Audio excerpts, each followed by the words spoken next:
Alright guys, welcome to your 53rd C++ tutorial, and if you've been following these tutorials, you know that I've been gone for like a week, and I might be kind of rusty with C++, but I'll get the hang of it. I've actually been planning something, and I'm not going to tell you guys what it is, but I will say that it's awesome, and it's going to happen in about a month.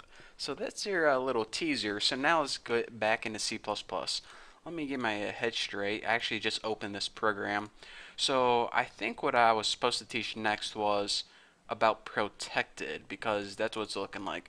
So I think in the last tutorial I just covered basic inheritance. I probably should have, watched the last video before I started doing this one, but who has time for that? So let's go ahead and talk about what a protected member is. Whenever I first made a class like this mother class right here, automatically it's stuck in public, protected, and private, those three variables, or I mean those three code words, and you're supposed to put all your functions and variables in there.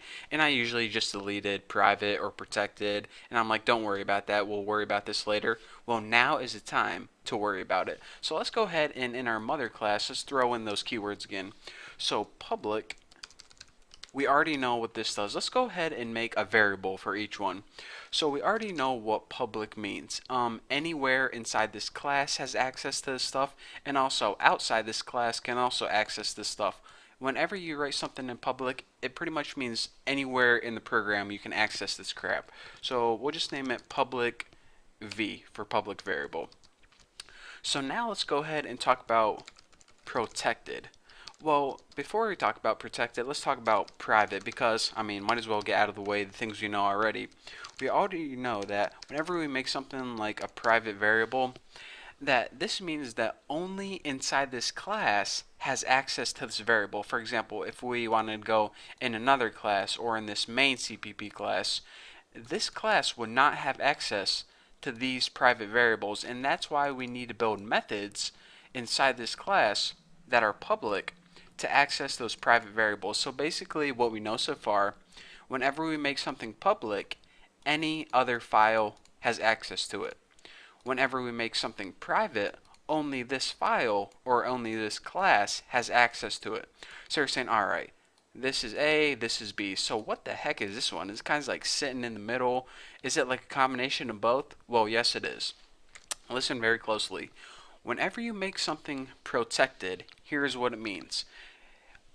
Anything inside the class has access to it, just like public and just like private. Any friend has an access to it, and remember we talked about friends earlier, pretty much just things outside the class that has access to stuff inside your class. And also your base classes, remember, a derived class inherits from the base class, right?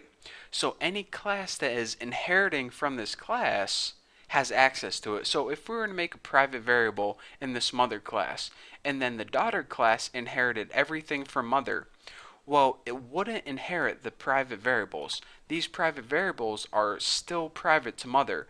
Even though daughter inherited from mother, daughter does not get these private variables.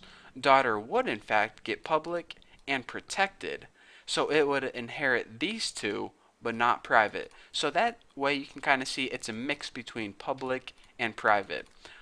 It doesn't let anything inherit it like public, and it doesn't just stay in this class like private. It's kind of like in between. So let me go ahead and make a protected variable, protected v, and I'll go ahead and show you guys an example. So let's go ahead and build a function inside daughter, and we'll just name this, go ahead and make it a public function, of course, public,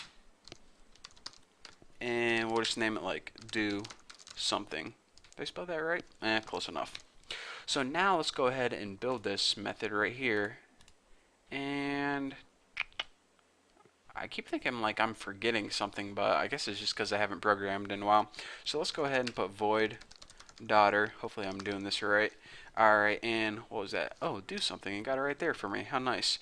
So now we'll just go ahead and do this. Well, actually, I might as well do this one at a time. This will probably show it to you very clearly.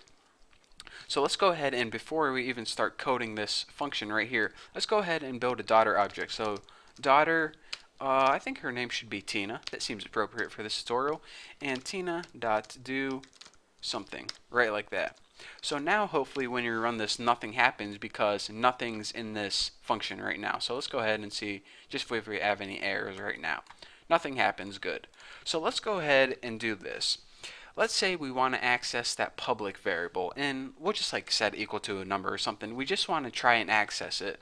So let's go ahead and try to access that public variable and do something to it, like set it equal to 1 or something stupid.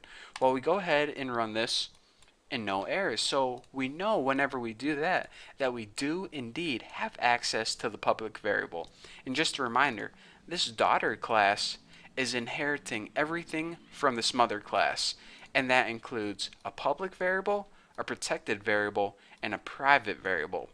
Now we already know that daughter can access that public variable in this line of code right here.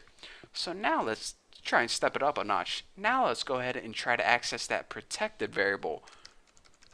Protected v right there. Well, if we go ahead and try and set this equal to 2 or something like that, and we build and run it, it works perfectly. So therefore we can see that the the derived class can indeed access the protected members of the base class. And remember, mother is the base class, daughter is the derived class. Whatever does the inheriting, aka the daughter, is the derived class. The core class that has the crap we want to inherit from, that's called the base class. So now we know that we can indeed access public and protected members from the base class.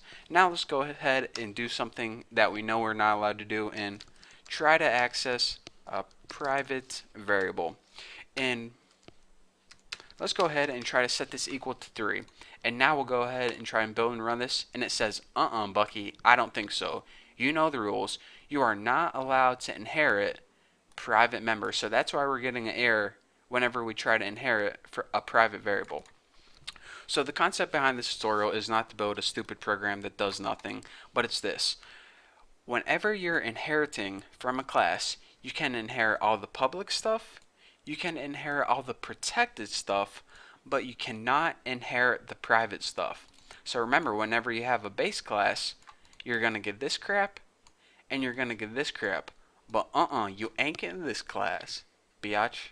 I meant crap. Oh, that's embarrassing. But I'm not going to redo this tutorial just because I messed up that one sentence.